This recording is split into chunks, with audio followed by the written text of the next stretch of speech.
Mặc ràng ra mỗi ngày chúng ta sống phải biết cảm tạ Chúa, bởi vì Chúa chăm sóc, Chúa che chở, Chúa ôm ấp, Chúa bảo vệ gia đình, đời sống chúng ta mỗi ngày. Trao prao đồng hay sao là lệ thực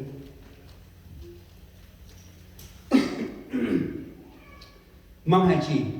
hay ra cùng chia trao prao ngoài về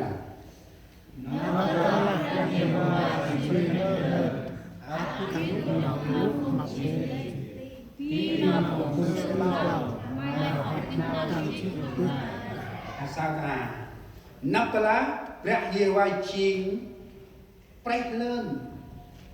hay sao ta rẽ về vai chín prét lên tay lên prét lên ắt kíp giúp mà phúng chị lít bu trình phùng chị lít là khăn ai may gì cứ ta bắt đến là nam là nam đi ta bắt đến là nạc xa là nạc xa đi ta bắt đến là nào đi trình phùng là nào đi trình hè phùng tây ấp kít ấp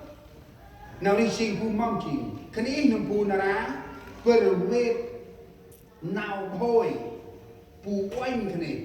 vì là rạng nu ý khăn ý nào cài nơm cài trước nơm khăn ý dược má nơm khăn ý tầm này bằng át giúp mà khăn ý trình phùng trị lý hè trình phùng trị lý